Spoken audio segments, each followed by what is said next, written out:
جب حضرت be be مریم کچھ جوان ہوئیں تو ایسا ہوا کہ اللہ کریم کے حکم سے جبرائیل امین علیہ السلام آئے اور آ کر کے ان سے کہا کہ میں تمہیں ایک بیٹا دینے کے لیے آیا ہوں۔ تو حضرت بی بی مریم گھبرائیں، کہا انی اعوذ بالرحمن منک ان کنت تقیا، اگر تو نیک آدمی ہے تو دور ہو جا، میں اللہ کی پناہ مانگتی ہوں تجھ سے، مجھے آج تک کوئی مرد نے چھوا تک نہیں ہے۔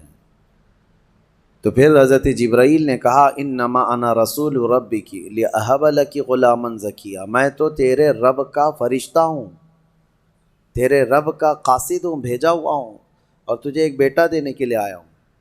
بی بی مریم نے پوچھا، قالت انا یکون لی غلام ولم یمسسنی بشر ولم اک بغیا، مجھے بیٹا کیسے ہو سکتا ہے، مجھے آج تک کسی مرد نے چھوا نہیں اور نہ ہی میں بدکار عورت ہوں، مجھے کیسے بیٹا ہوگا؟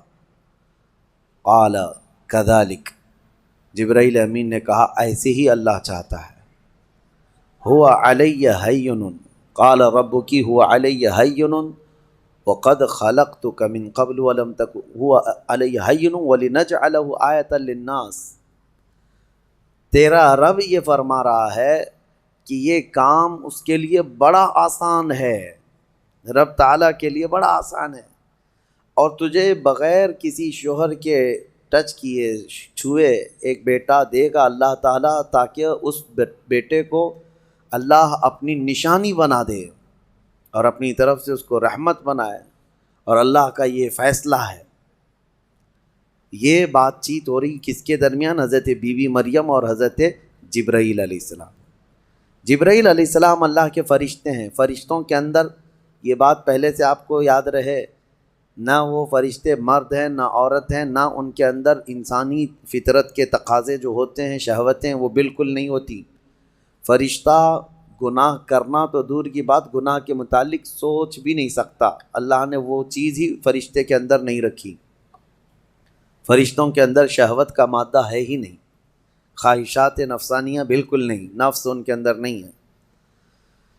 جبرائیل امین علیہ السلام جب ان کا اور حضرت بی بی مریم کا جو ایک کنورسیشن ہے، اس کو قرآن پاک میں بیان فرمایا رب تعالیٰ نے۔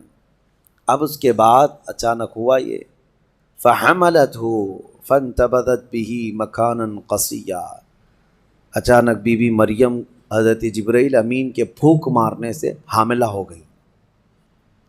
صرف انہوں نے پھونک مارا، کون؟ جبرائیل امین علیہ السلام، پھونک مارا تو وہ حضرت بی بی مریم کیا ہوئیں؟ حاملہ ہو گئی، اور جیسی وہ حاملہ ہوئیں تو ان کو خوف ہوا کہ اب قوم کیا کہے گی، تو وہ ایک آبادی سے بہت دور چلی گئیں جہاں کوئی نہ دیکھتا ہو، اور وہ ایک گھنی باغیچے کے جو کھجوروں کے درخت وہاں پر تھے، اس باغیچے میں چلی گئیں۔ یہ ایسا نہیں ہے کہ یہ حمل 9 مہینے کا تھا، بلکہ یوں حمل ہوا اور پھر بچے کی ولادت بھی، زیادہ دن تک کا یہ عمل نہیں تھا۔ بہرحال جب حضرت بی بی مریم بچے کی ولادت کے آثار نظر آنے لگ گئے، قریب ایک باغیچے میں گئیں، وہاں کا تذکرہ بھی رب تعالیٰ فرماتا ہے فَأَجَاءَهَا الْمَخَاضُ إِلَى جِذْعِ النَّخْلَةِ، ایک کھجور کے درخت کی جڑ کو پکڑ کر کے وہ بیٹھی رہیں، اور پھر اس کے نیچے سے وہاں سے آواز دینے لگی اپنے رب کو کہ مولا میری حفاظت فرما۔ اور درد ایسا ہوتا ہے ولادت کے وقت کا، اس وقت کے الفاظ حضرت بی بی مریم کے قرآن فرما رہا ہے، وہ کہہ رہی تھی کنت نسیا منسیا، یہ درد سے پہلے میں مر گئی ہوتی، بھلا دی گئی ہوتی، کاش میں ان تمام چیزوں میں نہ ہوتی۔ عورت جو ہے اس درد کے وقت بہت ہی زیادہ فرسٹریٹ ہوتی ہے، بہت تکلیف دہ ہوتی ہے، تکلیف زدہ ہوتی ہے، اس قدر کہ موت کے وقت ہونے والی تکلیف سے تھوڑی سی کم تکلیف بچے کی ولادت کے وقت ہوتی ہے ایک عورت کو۔ یہ آسان چیز نہیں ہے، اس کی تقریباً 40 کے قریب ہڈیوں سے تو روح نکل چکی ہوتی ہے عورت کے جسم سے جب بچے کی ولادت کا وقت قریب آتا ہے، اور وہ موت کے منہ میں جا کر کے واپس آنا یہ معمولی بات نہیں۔ اسی لیے اللہ تعالیٰ نے قرآن میں اس کا ذکر فرمایا وہ حمل یعنی عورت جو ہے حملہ و فصالہ 30 شہر، یہ آیت ہے، اس میں اللہ تعالیٰ فرماتا ہے ووضعتہ کرہا، جب وہ بچے کو جنم دیتی ہے تو بڑی تکلیف کے ساتھ دیتی ہے۔ حضرت بی بی مریم کا بھی جب وہ وقت آیا تو وہ درخت کی جڑ کو پکڑ کر کے آواز دینے لگی، کاش میں اس درد سے پہلے ختم ہو چکی ہوتی، بھلا دی گئی ہوتی۔ تو رب تعالیٰ کی طرف سے آواز آئی، اللہ تحزنی وقد جعل ربک سریا، گھبرا مت اے مریم، تیرا رب تیرے لیے آسانیاں پیدا فرمائے گا، آسانیاں پیدا فرمائے گا۔ اس درخت کو ہلاؤ، پکی کھجوریں گریں گی تم پر۔ حضرت اللہ کی طرف سے حضرت بی بی مریم کو جو پیغامات آ رہے تھے یہ کیا تھے؟ یہاں پر بھی میں بتا دوں، اللہ تعالیٰ اپنے بندوں کو جو پیغامات دیتا ہے اس کے 3 طریقے، ایک وحی ہے جو نبیوں کو دی جاتی ہے، یعنی وہ وحی ہے، اس کو وحی کہتے ہیں، جو اللہ تعالیٰ کا پیغام نبی کو آئے۔ وحی کے بھی کئی طریقے ہیں، ڈائریکٹ اللہ تعالیٰ سے وہ کلام کر لیں یا کسی فرشتے کے ذریعے سے کر لیں، جیسے جبرائیل امین علیہ السلام جو لے کر کے آتے تھے اور نبیوں کو پہنچاتے تھے، یہ بھی کیا ہے، اس کو کیا کہتے ہیں، وحی، وحی ہے۔ اور اللہ کے ولیوں کو جو پیغامات اللہ کی طرف سے ملتے ہیں، اس میں فرشتہ تو نہیں آتا، لیکن اللہ تعالیٰ ان کو کچھ باتوں کی ہدایت دل میں ڈالتا ہے یا ان کے ذہن میں، دماغ میں وہ چیزیں اچانک اترتی ہیں، اس کو کہتے ہیں الہام۔ یہ وحی نہیں ہے، یہ کیا ہے، الہام۔ اور عام مومنین کے دلوں میں بھی اللہ ہدایت ڈالتا ہے، آپ کو خود بھی کچھ چیزیں سمجھ میں آ جاتی ہیں، یہ صحیح ہے، یہ غلط ہے، یہ اللہ کی طرف سے دی ہوئی ہدایت ہے، اس کو القاء کہتے ہیں۔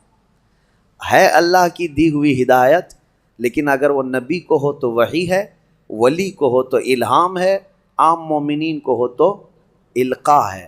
اور کچھ کافروں کو بھی ہوتی ہے، کافروں کو جو چیزیں معلوم ہوتی ہیں اس کو استدراج کہتے ہیں، یعنی وہ بھی کچھ چیزیں معلوم کر لیتا ہے۔ بہرحال یہ ایک الگ بحث ہے۔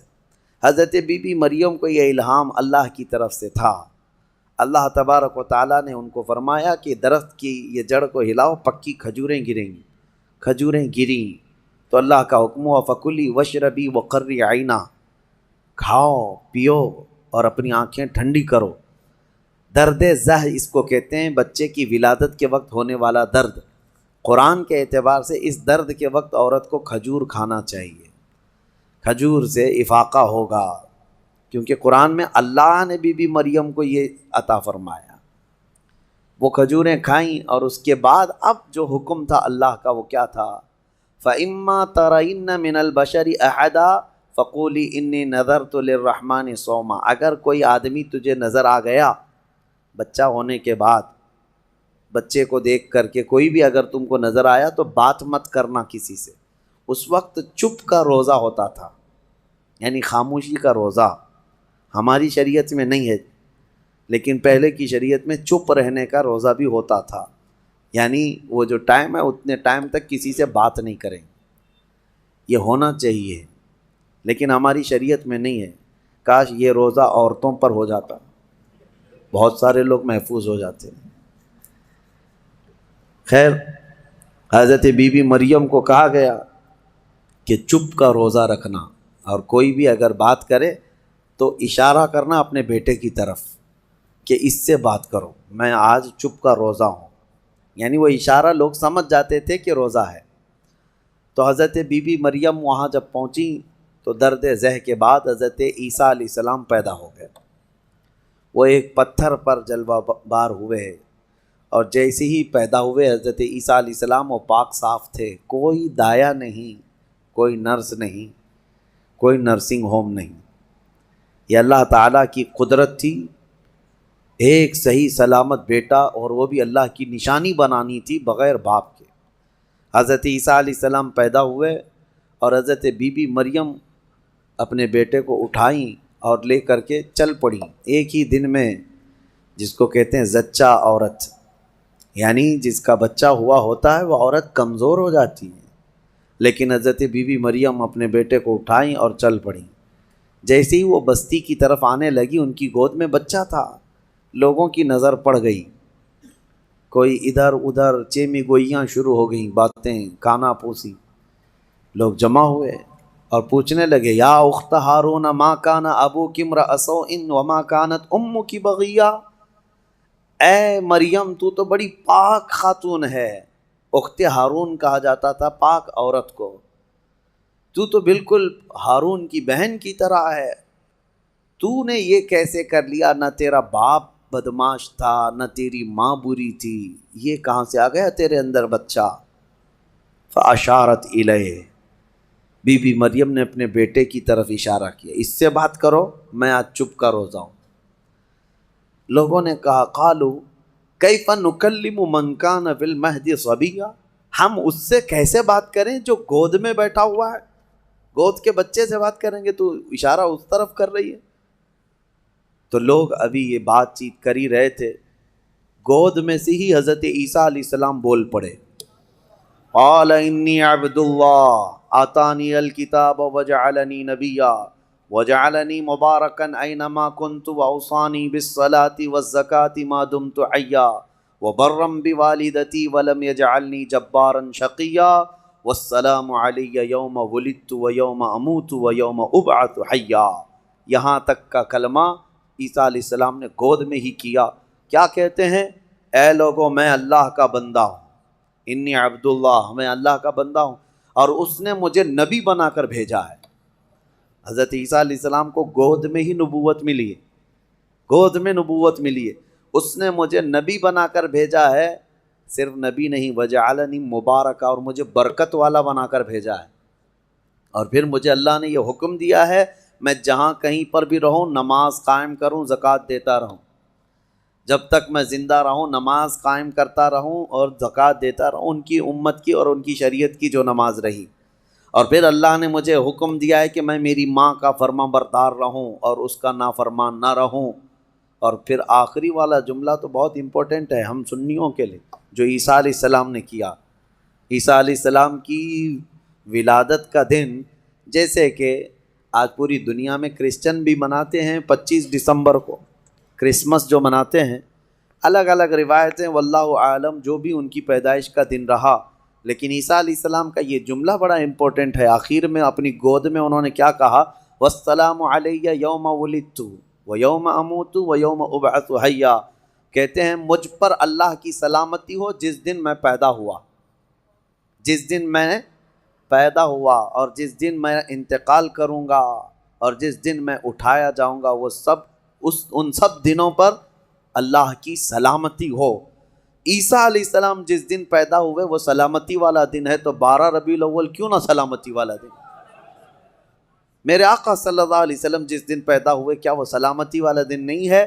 اور ایک نبی خود اپنی ولادت کے دن سلام بھیج رہے ہیں، اور یہاں کروڑوں امتی اپنے نبی کے پیدائش کے دن سلامتی بھیجیں، تو یقیناً یہ قرآن کے حکم کے مطابق ہے۔ بہرحال یہاں تک بات ہوئی، اب چپ ہو جانا چاہیے۔ بچے کی زبان سے جب یہ باتیں سن لی، یہ معجزہ نہیں تو اور کیا ہے؟ اس کے بعد عیسیٰ علیہ السلام ایسا نہیں کہ گود میں ہی بولتے تھے، بس اتنا بولے اور خاموش ہو گئے۔ پھر جب بولنے کی عمر آئی بچوں کی، تب آپ پھر بولنے لگے۔ اب عیسیٰ علیہ السلام کے متعلق اب سنیے، جب آپ پھر جوان ہوئے اور عجیب و غریب باتیں، ظاہر سی بات ہے اللہ کے نبی ہر زمانے میں پاک لوگ ہوا کرتے، پاکیزہ لوگ، ان کی زبان میں اثر الگ۔ پھر اللہ تبارک و تعالیٰ نے آپ کو جب نبوت گود میں عطا کی تھی تو جوان ہوتے ہی آپ نے تبلیغ اپنے دین کی شروع فرمائی، لوگوں کو ایمان کی طرف بلائے، ایک خدا کی عبادت کی طرف، آخرت کی طرف لوگ آتے رہے اور آپ کی طرف متوجہ ہوتے رہے۔ یہ زمانہ یہودیوں کا ہے، بڑے ڈینجر لوگ ہیں ہر زمانے میں، یہ یہودی بڑے ڈینجر ہیں۔ یہ ظالم جو ہے معمولی نہیں ہے، کیوں ان کے اوپر اللہ نے قرآن میں لعنت فرمائی ہے؟ یوں ہی نہیں، یہ ان یہودیوں نے تقریباً 10,000 نبیوں کا قتل کیا ہے۔ ہاں، جیوز لوگوں کو آج برا لگتا ہے میری تقریروں کو کوٹ کر کے بہت سارے جگہ، اس وجہ سے تو میری تقریریں لے کر اسرائیل والے بیٹھے ہیں، مجھے ویزا نہیں دیتے، مجھے اس سے فرق نہیں پڑتا۔ ہمارے لیے جو اصلی ویزا ہے وہ مدینہ طیبہ کا ہے، جب تک وہ دروازہ کھلا ہے ہماری روح جسم میں باقی ہے